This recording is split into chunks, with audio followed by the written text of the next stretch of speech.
Hey everyone, welcome to the second day of Chaos Carnival 2021. Hope you all are having a really fun experience here. So for this session today, we have Ankur as the main speaker and we have Joyneer joining him for the talk. So I'm just going to give a brief introduction for the both of them.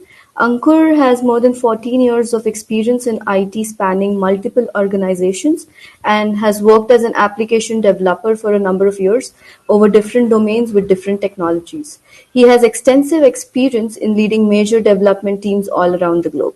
And coming to Joyneer, Joyneer is the infrastructure quality assurance team at Wipro. She has extensively worked on developing tools that assure the infrastructure of both private and public clouds. So over to you guys.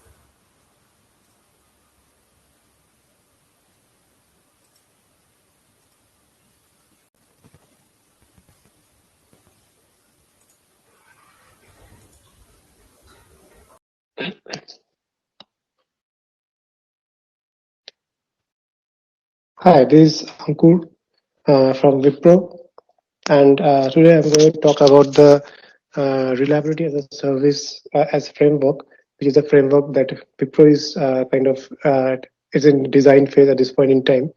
And from the slide, we can find out why we want to create the RAS framework to provide a chaotic way of infrastructure performance predictability.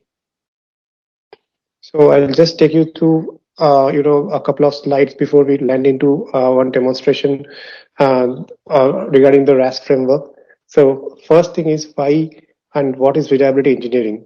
So reliability engineering is defined by the measures taken to improve resistance to failure over time, estimates expected life, and predicts a time to failure.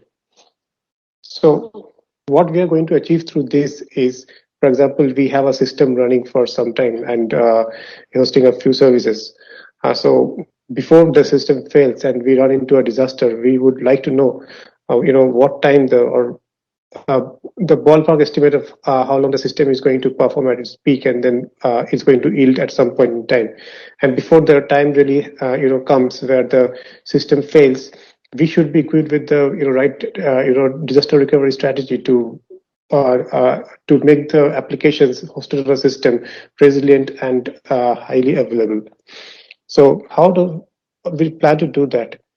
Reliability as a service framework is a bunch of services that are designed to prevent the failure of hardware and software components, systems, etc. And it measures a system's resilience by analyzing the impact of systematically orchestrated chaos injection on the system.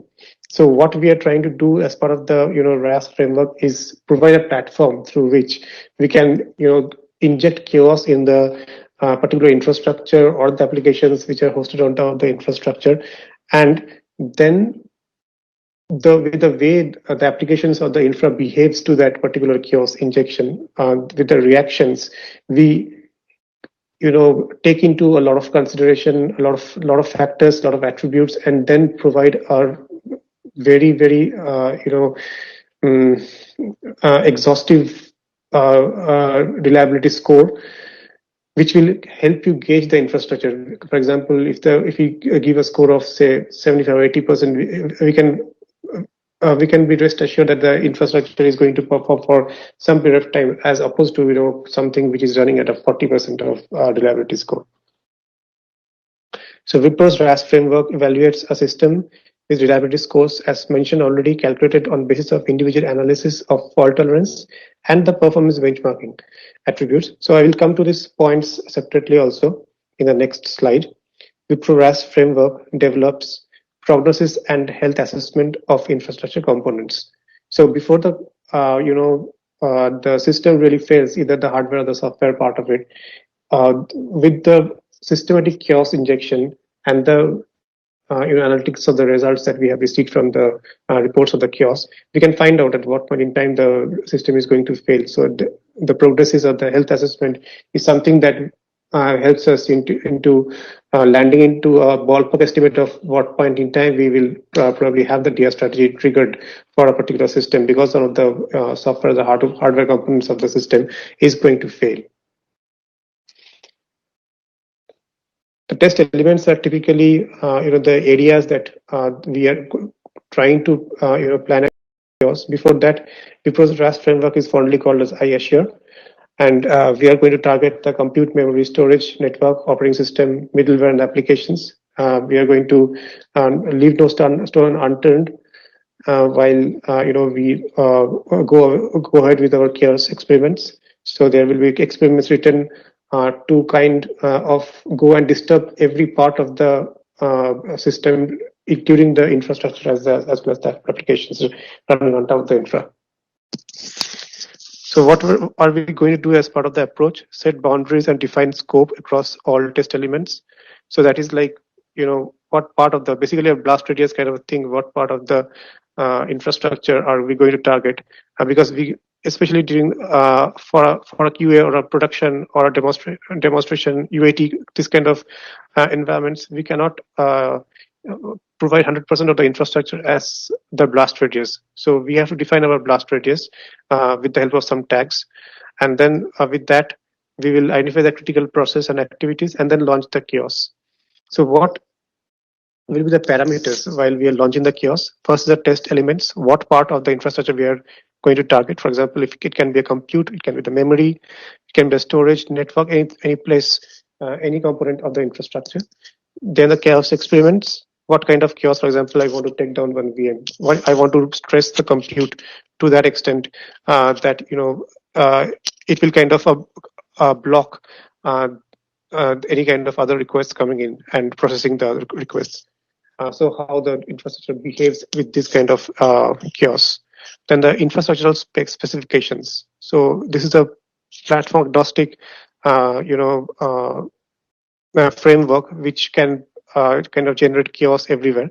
So which platform, for example, it can be the public cloud, private cloud. It can be the a Kubernetes kind of a deployment on which you want to generate your chaos. So it can be any kind of environment where we can inject the chaos. Being from the DC team, actually we are more focused towards developing experiments in the private cloud, or basically for the applications which are hosted in the private cloud. And for us, the VMware cloud is a major deal. So we kind of will try to write experiments which are going to work on the VMware cloud.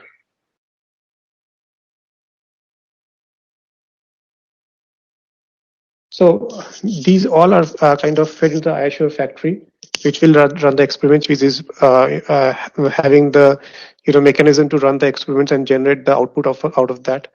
And the output are in the form of the scores, which will kind of help us gauge the condition of the application resilience or the infrastructure resilience, or basically a quantification for the resilience of the infrastructure of the applications. And it also finds out the areas which are kind of brittle, which are going to yield, so that we can tighten those areas and make the application much more highly available.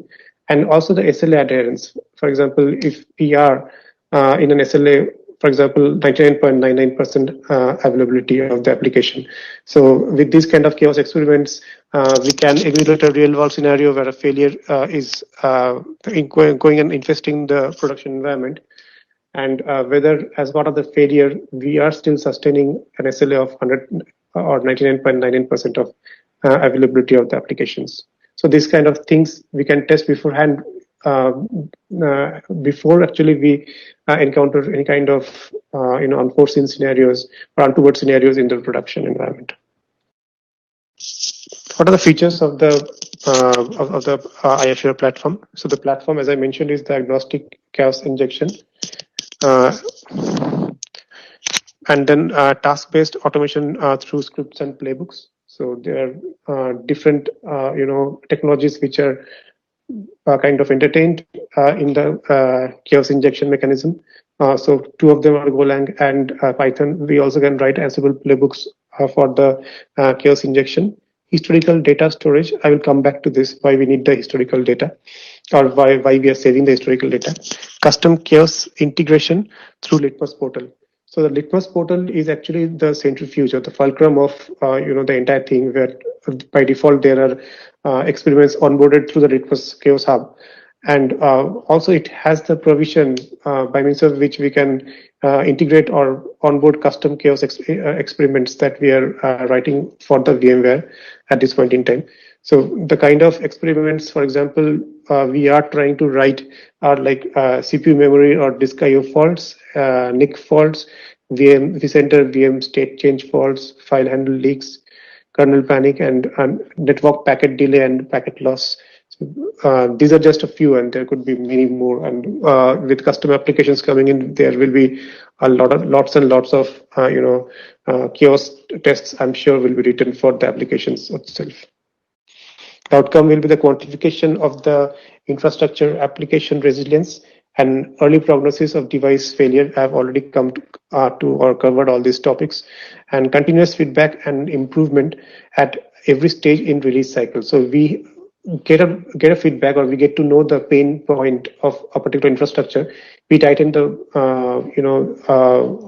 that particular place, or fill the gap at that place, and make the infrastructure much more stable, much more resilient, and much more highly available for the applications it is hosting on top of it. And systematic running of the chaos on different parts of the infrastructure will actually help us create a really watertight infra over a period of time. And not only that, actually, with running of the experiments over and over again, chaos experiments over again, we will also know, or we will also encounter a lot of process changes that is going to be helpful for us in the long run. So be it development, be it DevOps, be it deployment, anything, we are going to put in or introduce a process which is far more watertight, and that is kind of an output of the chaos experience which are run systematically over time. SLA adherence, one more thing, which will help, which kind of will be, triggered automatically through the ISO run, or the RAS framework, the chaos experiments that we are going to run, and reliability attributes and indicators. This do couple of points I'm going to take in the next slide. So what we are, kind of taking as an attribute in order to score or in order to provide the reliability score. So once the applications are taken down, or the infra is taken down along with the applications, and the infra is back in shape, also the applications are restored, we are going to test the traffic, errors, latency, saturation of the applications. And then based on all those, we will try to find out whether it is meeting the standards through the previous benchmark values. That is why the historical data is really important for us, because we need to know whether a server which was probably catering to 1,000 requests, after it was struck by chaos and was taken down and it was brought up again, it is really catering to 1,000 queries still, or it is less than that, or it is significantly less than that. If that is that figures are not matching to some extent, then definitely there is a is a place that we need to go and tighten up, so that we reach the right benchmark values. Before we go into SLA, SLO, and SLI, I'll just try to define what they are. SLA is something which is a service level agreement, and that happens. For example, as I mentioned previously, the customer wants a 99.99% of availability for applications which are hosted on the infrastructure. To be able to do that, to be able to achieve that kind of high availability, we are going to resolve that statement into different key attributes that we need to monitor. For example, to attain the 99.99% of availability, the number of errors should be, for example, 0.5%, something that we decide internally as the SLO. And then we try to monitor that particular thing, for example, errors in this case, and we see that probably the errors are at 0.1. For example, for all the traffic which is getting generated or which is getting served from the server, we are encountering an error of 0.1% of the requests. That means we are meeting the SLO. Meeting the SLO in the long run, of course, it is kind of an indicative of the factor that the SLA is also going to be met.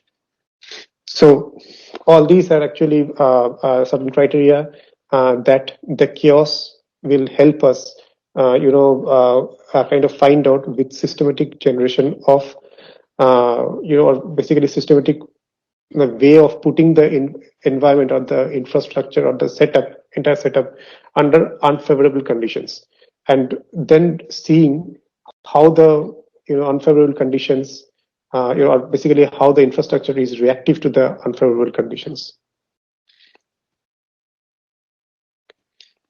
So I'm at the end of my presentation. Now I'll just take you through one of the demonstrations that we wrote for the VMware cloud. So a very simplistic architecture we have over here, where we have a load balancer from which two VMs are hanging. And if you see over here, the queries basically the requests are getting routed in a round robin way to the two different web servers, which are kind of hosted in two different VMs. Now, what we are trying to prove over here is the resilience of the application, which is hosted on this a piece of infrastructure, by really taking down one VM with the help of the chaos. And once the chaos has taken down one VM, we will show that the application is resilient with the help of launching the queries and still finding out that the application is still up and running, though one of the VMs which is hosting the application has gone down. So in order to generate the chaos, I have already logged into my infrastructure, log into my server, which can generate the chaos, and then from there I'll just launch few commands. First command will be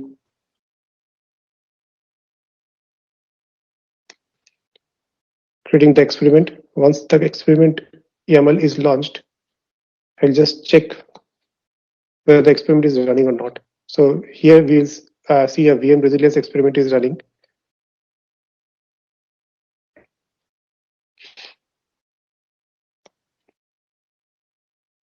Probably, actually, this experiment has been running for quite some time. I have not deleted the experiment YAML pod last time when I ran, and then we have the RBAC,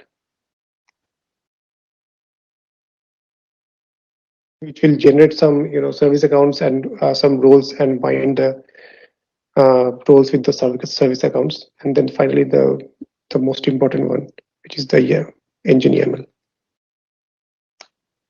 All the specifications regarding the experiment are actually inside all these YAML files, and then we'll see the different pods which got created. And I'm going to log this pod.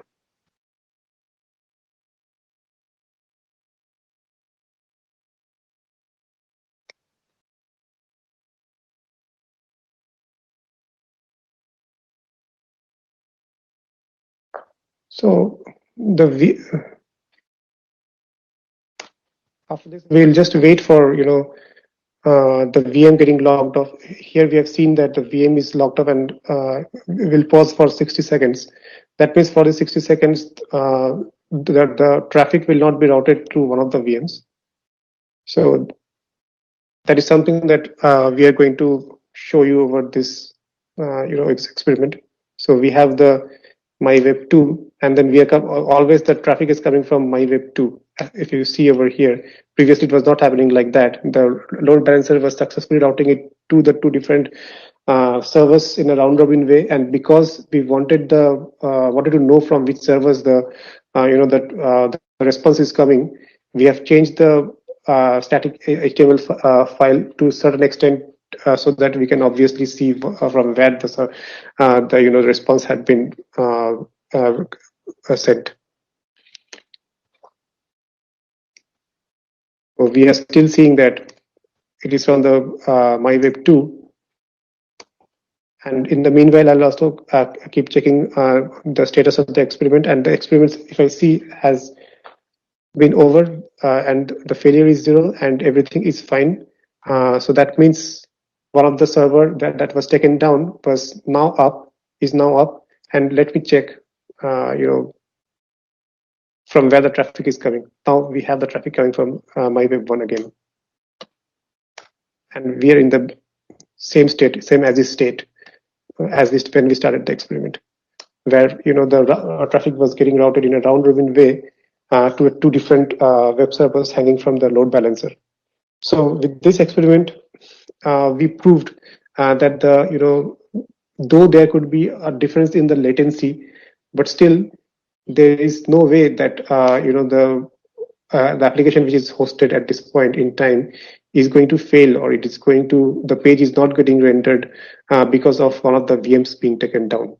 So this is just a start. This is just a very small experiment that we have written internally for the VMware cloud. And I'm sure there will be a lot of experiments that we will be writing very soon, as described in the PowerPoint presentation. And we will soon have array of experiments which are going to hit different parts of the infrastructure, be it in private or public cloud, and definitely this will be one of the most watertight applications, giving you very relevant figures and the right feedback on where on the infrastructure, which portion of the infrastructure you need to work on, with the right feedback, as well as with the right right score on the infrastructures.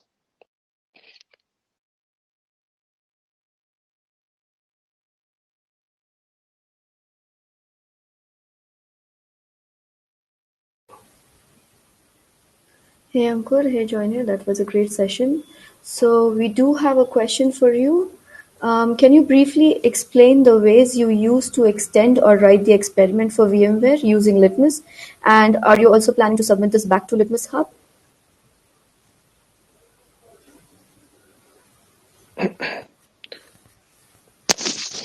Yeah, the second part of the question, the answer to that is yes. So a few of these experiments are definitely going back to the Chaos Hub. We know, we've been in discussion with the Litmus guys, and we know that there had not been much of contribution from the VMware front. And we are not only actually looking to contribute in VMware, we are actually looking for private and public cloud. So that includes the major CSPs and OpenStack and everything. So VMware is a start because our home infra and all the applications that we are running in our COE are on the VMware cloud. So so VMware is kind of the prime focus at this point in time, but slowly we will be more exhaustive from the point of view the other private and the public clouds. Got it. Guys, do you have any more questions for Ankur or Joyneer? Yeah, there was one more question. Can you please repeat, Nidhi, the first question? It goes, Something about explain. Yeah, can you briefly explain the ways you use to extend or write the experiment for VMware using Litmus? Yeah, I will. Okay, so okay, sure, Johnny, please go.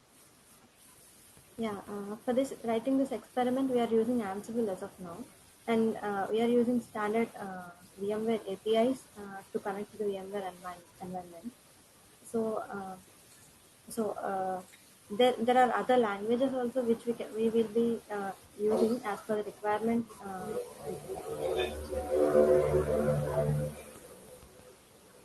I think we lost you there, Joyneer. Are you still there? Yeah, Niti, can you hear me? Yep. Yeah, as of now, we are using Ansible, and we are using standard VMware APIs to connect to this environment. So,